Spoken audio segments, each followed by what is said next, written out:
What's going on, YouTube? It's your boy Mack, man. Welcome back to the channel. And you already know we got to jump straight into My Hero, Chapter 311. Now, right out the back, why do these civilians be so ungrateful, bro? But we're going to touch on that. I mean, Endeavor starting it off, obviously he got a new ranged attack now with the ignited arrow. I'm like, oh, okay. So he's been doing a little bit of training, of course. Now they're at that point where they're doing these skips. So they're like skipping through some of it in a sense, to where you just going from scene to scene. But of course, he take down some people with his light work, probably just to show off his new ability. But then you transition into this part where the civilians ungrateful for the heroes. Like, of course, it's like backlash due to the fact that people weren't saved, and they blaming Endeavor for Shigaraki breaking all them out. But it's like, what do you really want this man to do? He can't stop this. Like, he next level Super Saiyan with it. So I really don't agree with the way they be trying to carry it. It's like, man, y'all weird for real. Y'all just blaming them for everything. Like, all the heroes is a problem, but if they wasn't out here trying to correct anything, it would be even worse, and they'd be living under some type of extreme turmoil, or worse than what it already is. And that's something I don't really understand. I don't really get it. But we do get more context clues as far as All for One and him not having enough rage. And that begs the question, it's like, what is Shigaraki's real motives outside of, you know, just wanting to get rid of the heroes? Like, is it just to eliminate it so there is no, well, no, that's kind of like Stain's ideology. It's like he don't want it to be no heroes at all. But, like, what is Shigaraki's real motives at this point, prior to the body transformation and everything else? Because they hinted on the thing with the rage and him not having enough rage. So it's like, so if you're saying he doesn't have enough rage for All for One to take over, then maybe that means he's not really angry like we assume he is. And that's an interesting take. Maybe if his heart was full of rage, because dang, that's a good way of looking at it. He's trying to pump the rage up in him because he knew he was going to take over his body. Of course, Shigaraki didn't know. But another context clue, they said that he was always smiling. I said, So it might be that the villain is not really a villain, which would mean that Deku's assumption of how he felt about trying to save him would be right. Even though from the outside looking in, it's like, nah, you got to ice that man. He's doing too much damage. But maybe his damage could be like a means to an end if you was to look at it that way. So it kind of make you sit on the fence with it. I still don't care for Shigaraki. I mean, let's be honest. The man, he's just doing way too much damage. Like, everything's messed up right now, just based on the strength of him. So either way, you got to kind of get him out the box. But that's just my take on it. But of course, it's not going to go that way. Definitely going to try to save him. I really think he's going to try to save him. And hopefully he could do something to where All for One to just never get out. But that remains to be seen. And you got to touch on, at the end of the chapter, you got somebody that telling him to come quietly. It's like, whoa, like, who are you? So now we get a new villain that never been seen. Some woman with a sniper gun, but it's somebody on a roof with her, and that's the thing I can't figure out. This person has no arms. Like, they got on long sleeves, you see them flapping in the wind, but it's hard to see who it is. But I guess she's supposed to be like a hired gun saying to come quiet. Man, Deku about to smoke her, bro. It ain't even about to be, he about to smoke her. And that's, it is what it is. But, and that's all I got for this chapter. It was solid. We got some information. We got a little bit of action in the beginning, but for the most part, it was a solid chapter. So we're going to move on to the next one. All right, so now we got to talk about Dr. Stone, chapter 195. Here we go again with another cool chapter. Just more information. Ain't too much really going on. Of course, she's gathering up everyone that was turned to stone. Suka, she gathering up everybody. So it's like, okay. And you see these you see the speech bubbles, but you see them with lines in between them because they're not really talking to her. She's just thinking about things that they would say. But I mean, for the most part, and there's no revival fluid. She can't really bring anyone back, but she's being self-sufficient. Like, she found a tire to move the bodies around and stuff like that, which is really cool. I really like that. But I mean, overall, it's cool. But one thing she did find, she found the papers on how to make more revival fluid. So essentially, she got a map where resources are, like fruits and stuff like that. But then she also got the papers so she can remake it. So, man, if I had to guess, I'd probably say it's gonna be like, let's say 4 chapters. 4 chapters of her gathering everything to remake it. So I would say over the course of the next month, it'll probably take her that much time, to bring everybody back. But I mean, it's nothing really there to discuss per se, because it's very straightforward and more art than dialogue. So I mean, with that being said, we'll move on to the next one. All right, we got to talk about Mashle, chapter 61, man. I need this manga to be animated. Lord have mercy. It was so cold. Look, the fact that he went through all of that term. Okay, so I know y'all read that Death Gong that Macaron got. That's kind of OP. I mean, 60 seconds. You got to catch the man. Like, this man picked up the ground, blocked the path, had to gamble on a 50-50, fainted his body like a juke move. Man, bro, caught the man with his pick. Come on, man. Like, caught the man with his pinky? That's what it is. I mean, you see the veins popping out. Like, bro, Mashle is so fire. This is one of them scenes you gotta see it animated. I need that animated. I mean, the snapping with him bouncing around. Come on, bro. I need this animated. And then there's a 2-kilometer radius. Anybody who hear it getting knocked out, he put everything on the line. But the thing is, Macaron was so fast, though. I feel like in the upcoming battles that they're going to have, hopefully Macaron will help out, bro. I mean, he's strong. He the most OP character we seen outside of the dude that he went against with the sword, and young dude older brother. I can't even remember their name. Like, bro, the chapter was just fire, man. I'm sorry. The chapter was fire. There's really no other way to put it. I mean, he caught that man at the last second.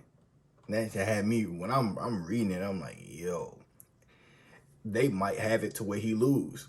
But then, I mean, going in, picking up the ground, bro, and flip.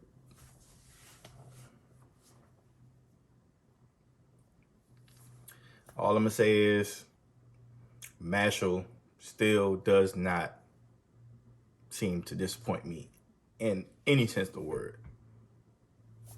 It's just too good. It's too good.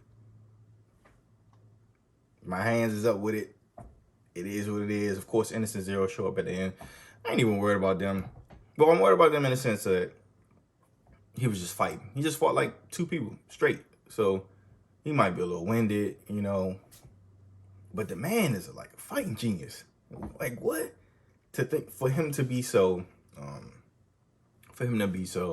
I guess you could say, slow.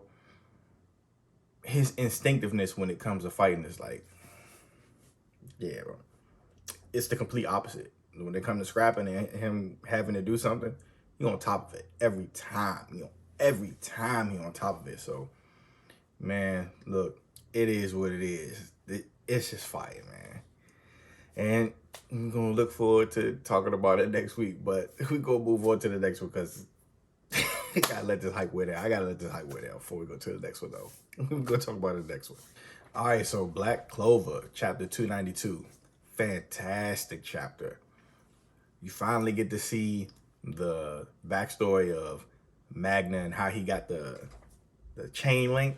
Yeah, that was dope. That Zora even had a secret base to begin with, and all this research that he's doing. So you even get insight on Zora. I think that's another good component as to how he built his arrays, because of course they say you got to do a bunch of preparation in advance, but to actually get to see him do the research and things like that of him doing things with his magic, but that does open up a realm of possibilities for other people who have strong magic if they did decide to build arrays for new spells. I think that's really dope.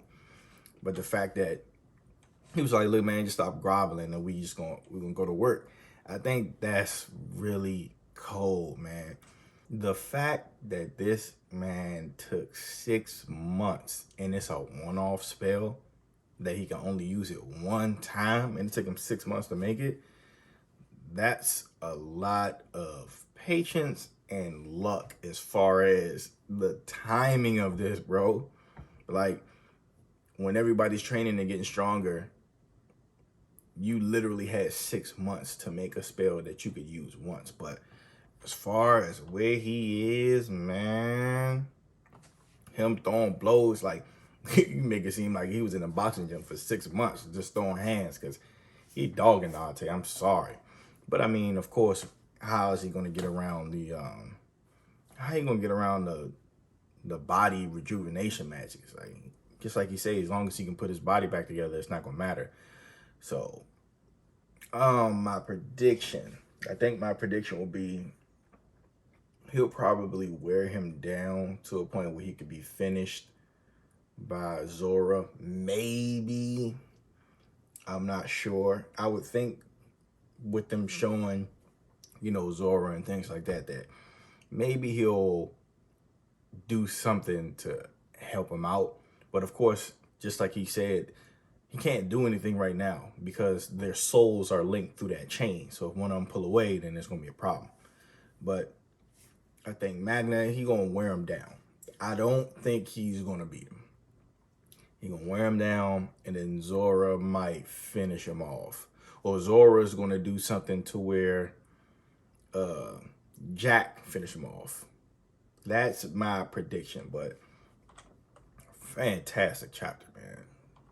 It's nice that they let everybody else get their shine. It's not just Aston, everybody getting their shine. That's one thing I think that's truly dope. But and then the thing is, Dante using his spells, and it's like, okay, you got an effect, but no, we equal.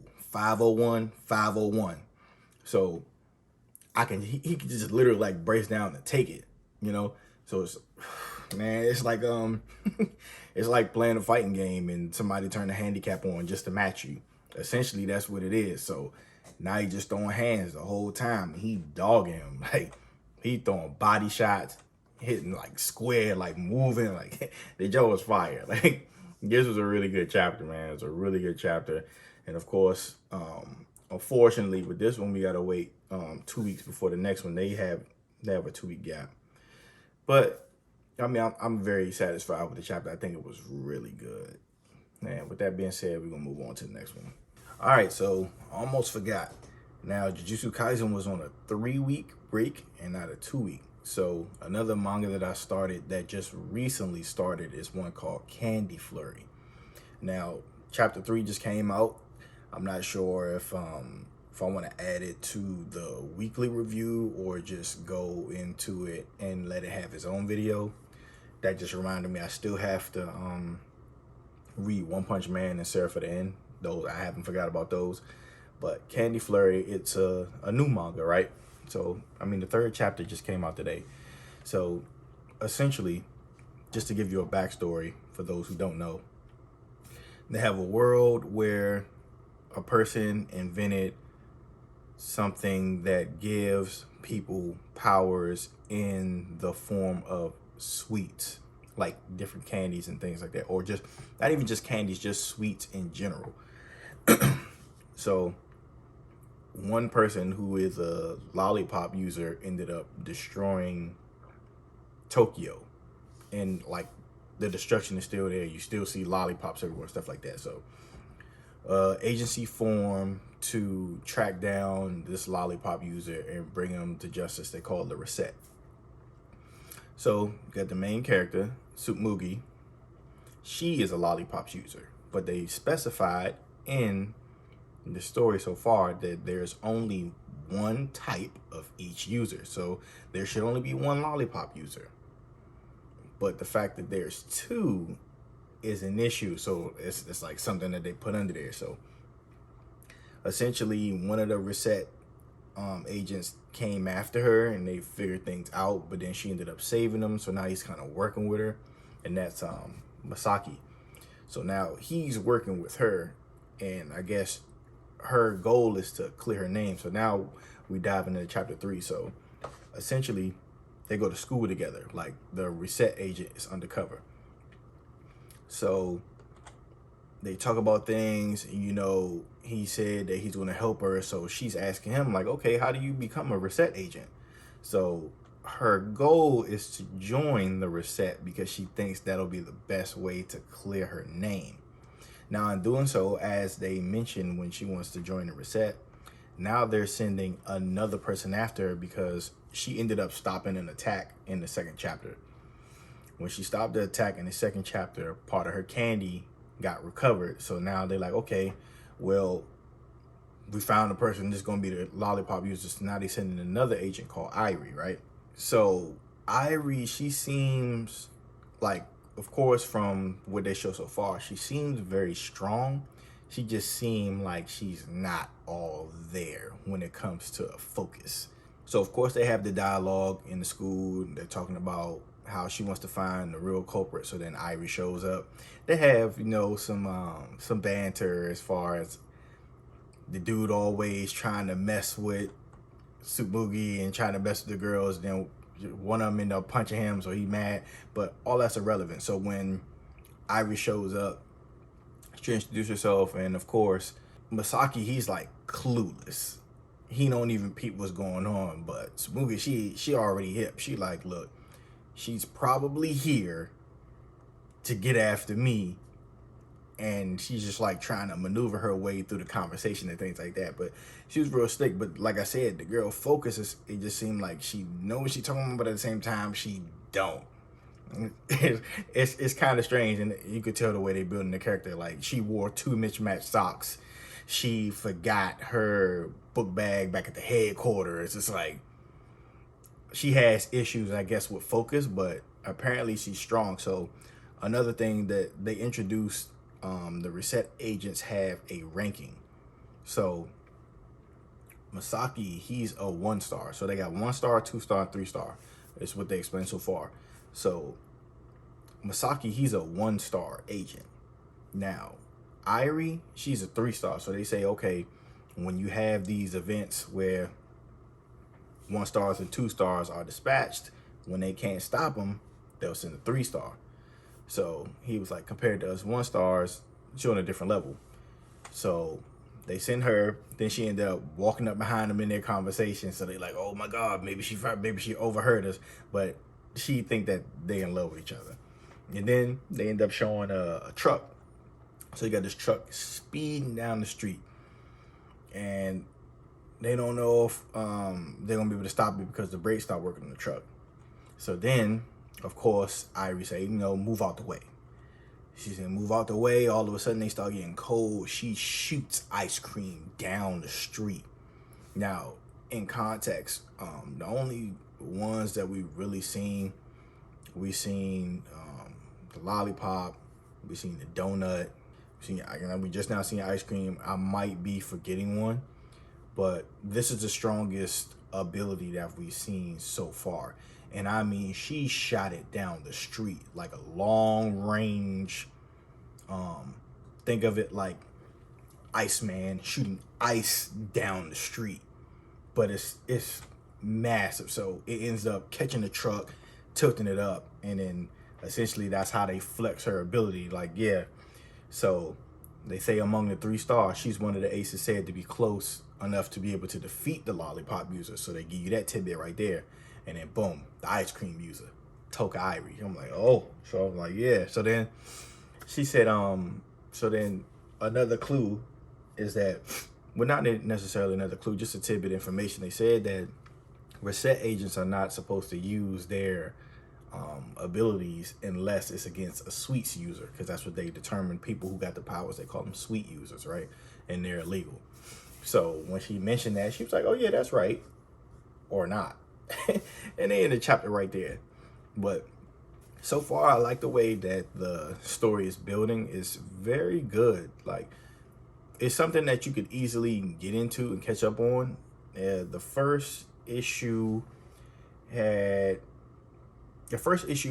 colorful. I like it, and it's just world building. And the chapters seem pretty good. Like, normally you might get like I want to say a 14 or 15 page chapter. This one was 23 pages. So you just get a little bit more, but at the same time, it is building. But I will definitely add it to the rotation if people are interested in it. And remember, it's only 3 chapters, so it's easy for you to just read these 3 and be caught up. So if you would like it to be introduced into the Sunday wrap-up, or if you would like it to be its own video, that's fine. I have no problem with it being its own video.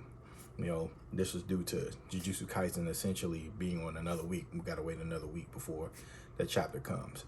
But I think with one of the other, it might have been Black Clover. I think Black Clover is taking an extra week. So if that's the case, then Candy Flurry got another one coming up next week. I'll just shift it in the Black Clover spot for next week until it just keeps expanding.